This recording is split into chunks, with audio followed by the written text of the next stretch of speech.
दोस्तों स्वागत है आपका मेरे YouTube चैनल ब्रेन बार्गेन्स में। उम्मीद करता हूँ आप सभी बेहतर होंगे, खुश होंगे और हाँ स्वस्थ होंगे।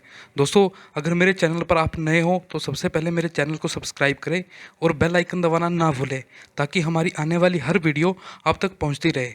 दोस्तों आज की वीडियो में हम बहुत ही इंपॉर्टेंट टॉपिक डिस्कस करने जा रहे हैं, तो वीडियो को बिना स्किप करे हुए एंड तक जरूर देखें और वीडियो अच्छी लगे तो लाइक करना ना भूलें और कमेंट बॉक्स में अपना सजेशन जरूर दीजिए। दोस्तों आज की वीडियो में हम डिस्कस करने जा रहे हैं कंप्यूटर के बारे में। दोस्तों आज का युग कंप्यूटर का युग है और इस युग में कंप्यूटर जो है इंसान की बहुत बड़ी ज़रूरत बन चुका है। इस लिहाज से अगर आज के युग को हम कंप्यूटर का युग कहें तो इसमें कोई हैरानी की बात नहीं होगी। शिक्षा से लेकर मनोरंजन तक और यातायात से लेकर स्वास्थ्य तक लगभग हर क्षेत्र में कंप्यूटर ने अपनी योग्यता को सिद्ध किया है। बावजूद इसके इससे जुड़े हुए बहुत से ऐसे पहलू हैं जिनके बारे में हम आज भी बेखबर है। तो चलो जानते हैं आज की इस वीडियो के माध्यम से कि वो क्या क्या पहलू है। दोस्तों तो शुरू करते हैं आज का वीडियो। दोस्तों कंप्यूटर का जो रूप हमें आज देखने को मिलता है जैसे डेस्कटॉप या लैपटॉप, क्या शुरुआत में भी ये ऐसा ही था? अगर नहीं तो जानेंगे कि शुरुआत में जब इसकी खोज की गई तो इसका रूप क्या था और आज की जनरेशन तक पहुंचते पहुंचते इसमें कितने बदलाव हुए हैं और किस किस ने इसके बदलाव में कितना कितना योगदान दिया है। वीडियो में जाने से पहले हम कंप्यूटर और लैपटॉप के फुल फॉर्म के बारे में जान लेते हैं। कंप्यूटर का फुल फॉर्म होता है common operating machine purposely used for technology and educational research और लैपटॉप का फुल फॉर्म होता है light weight analytical platform total optimised power. दोस्तों आज की वीडियो में जो हम डिस्कस करने जा रहे हैं उसमें हमारा पहला पॉइंट रहेगा डेफिनेशन ऑफ कंप्यूटर, यानी कि कंप्यूटर का परिचय। डेवलपमेंट ऑफ कंप्यूटर आज की वीडियो में जो हम डिस्कस करेंगे उसमें सबसे पहला पॉइंट है डेफिनेशन ऑफ कंप्यूटर यानी कंप्यूटर का परिचय और दूसरा है डेवलपमेंट ऑफ कंप्यूटर यानी कंप्यूटर का विकास। तो सबसे पहले शुरू करते हैं कंप्यूटर के परिचय से। दोस्तों कंप्यूटर शब्द जो है ग्रीक भाषा के शब्द कंप्यूट से लिया गया है। कंप्यूट का मतलब है गणना या कैलकुलेशन। उस समय जब गणना या कैलकुलेशन होता था तो उसे कंप्यूट कहा जाता था। तो कंप्यूटर भी कंप्यूट से ही आया हुआ वर्ड है। दोस्तों शुरुआत के दिनों में जब कंप्यूट को डिज़ाइन किया गया था कंप्यूटर को, तो वो सिर्फ बड़ी बड़ी गणनाओं को सुलझाने के उद्देश्य से किया गया था। आज जब हम कंप्यूटर की डेफिनेशन पढ़ते हैं तो उसमें हमें बताया जाता है कि कंप्यूटर एक इलेक्ट्रॉनिक मशीन है। बिल्कुल कंप्यूटर एक इलेक्ट्रॉनिक मशीन है। दोस्तों मशीन शब्द जहाँ जुड़ जाता है वहाँ एक ख्याल आता है कि मशीन किस लिए बनाई जाती है। दोस्तों मशीन इसलिए बनाई जाती है कि जो काम है वो उसको करना जो है आसान हो जाए, उस काम को करने में हमारा मैन पावर कम लगे और काम की एक्यूरेसी 100% रहे। इसलिए मशीन को डेवलप किया जाता है और कंप्यूटर को भी शुरुआत के दिनों में इसलिए ही डेवलप किया गया था ताकि जो बड़ी बड़ी गणनाएं थी उनको आसानी से किया जा सके और जल्द से जल्द किया जा सके और एक्यूरेसी के साथ किया जा सके। दोस्तों कंप्यूटर भी एक मशीन है। इसमें हम जब इनपुट देते हैं तो ये ऑटोमेटिकली डाटा को प्रोसेस करता है, एग्जीक्यूट करता है और हमें उसका आउटपुट देता है हमारी इंस्ट्रक्शन के अनुसार। इसलिए कंप्यूटर को मशीन कहा जाता है। दोस्तों इसे इलेक्ट्रॉनिक मशीन इसलिए कहा गया है क्योंकि ये इलेक्ट्रिकल बेस्ड है। जब कंप्यूटर का विकास नहीं हुआ था या कंप्यूटर उस तरह से प्रचलन में नहीं थे तो उस समय पे जो हमारा काम होता था वो हमारा सारा काम मैनुअल होता था और उसमें हमारा काम करने का जो प्रोसेस था वो बहुत लंबा हो जाता था और मैनुअल होने की वजह से उसमें गलती के चांसेस भी बहुत ज़्यादा बढ़ जाते थे।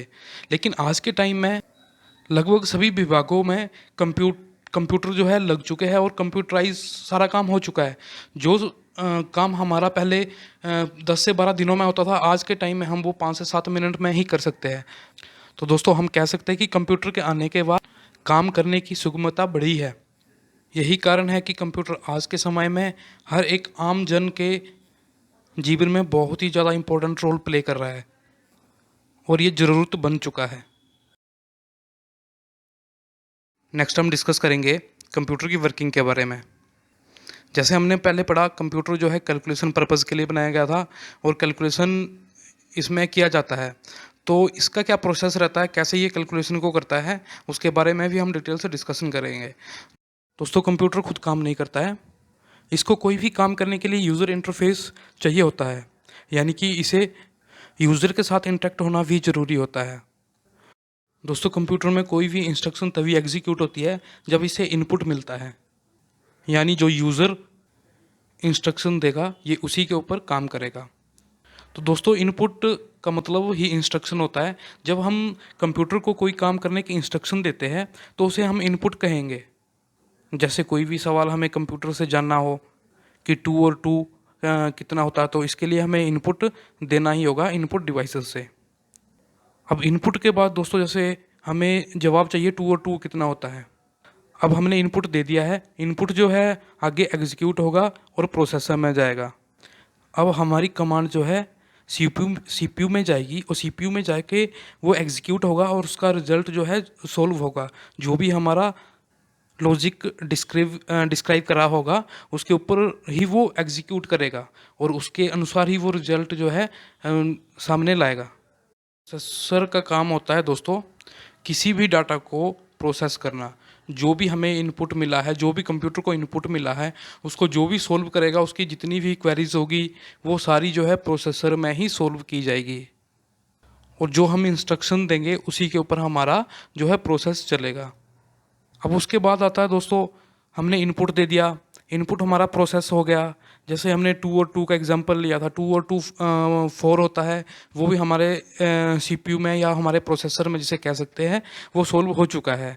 उसके बाद जो हमारा डाटा होगा वो हमें जो रिजल्ट मिलेगा उन डिवाइसेस को हम आउटपुट डिवाइसेस मिलेंगे, यानी जिसके थ्रू जो प्रोसेसर है डाटा प्रोवाइड करवाएगा हमें, उन सभी चीज़ों को हम आउटपुट डिवाइसेस कहते हैं।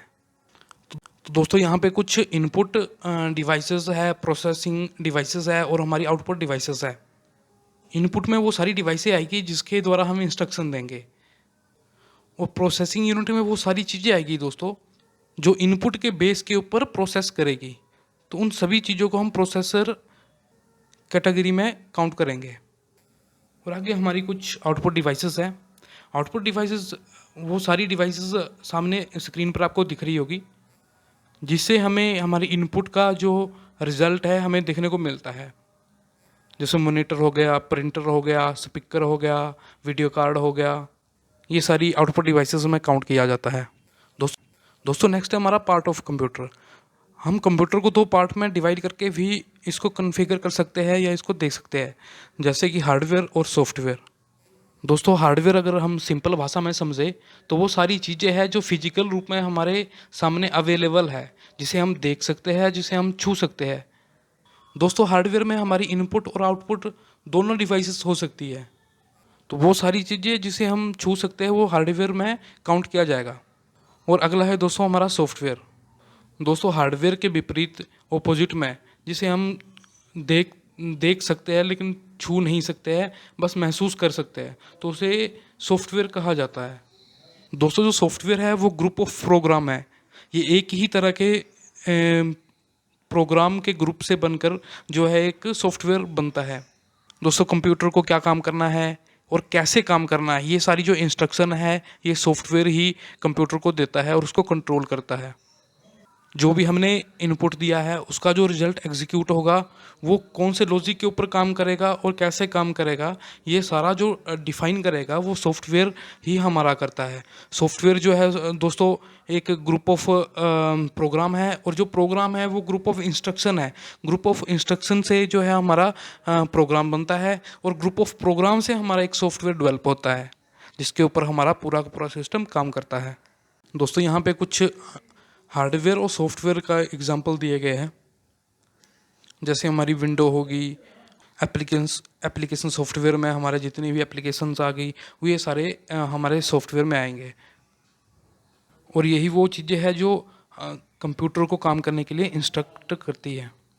तो फादर ऑफ कंप्यूटर, दोस्तों आधुनिक कंप्यूटर के जो फादर है वो चार्ल्स बेबेज को माना जाता है। दोस्तों ऐसा कहा जाता है कि एक ग्रेट मैथमेटिशियन थे और इन्होंने अपनी कैलकुलेशन को सरल बनाने के लिए ही कंप्यूटर का आविष्कार किया था।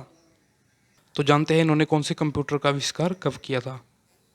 दोस्तों इन्होंने सबसे पहले जो है 1822 में डिफरेंस इंजन का आविष्कार किया था जो इस तरह से दिखता था। हाँ, इसका काम क्या था? इसका काम था लोगों को परिणाम देना, लेकिन ये सही से काम नहीं कर पाया और फेल हो गया। लेकिन चार्ल्स बेबेज ने हिम्मत नहीं हारी और वो आगे भी इन्वेंशन में लगे रहे। अब समय जैसे जैसे आगे बढ़ा तो उनकी खोज भी आगे समय के साथ आगे बढ़ती गई। तो इन्होंने 1837 में एक और इंजन का आविष्कार किया जिसे एनालिटिकल इंजन के नाम से भी जाना जाता है। एनालिटिकल इंजन का आविष्कार कब हुआ था? 1837 में।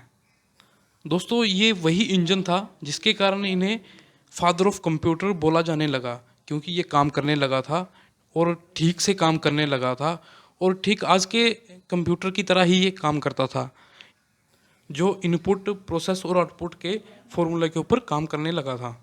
दोस्तों, अब चार्ल्स बेबेज ने मशीन तो बना दी थी, लेकिन इसको चलाने के लिए प्रोग्राम की भी ज़रूरत थी, क्योंकि जैसे हमने पहले भी पढ़ा कि कोई भी डाटा जो है एग्जीक्यूट होने के लिए प्रोग्राम या सॉफ्टवेयर की ज़रूरत पड़ती है।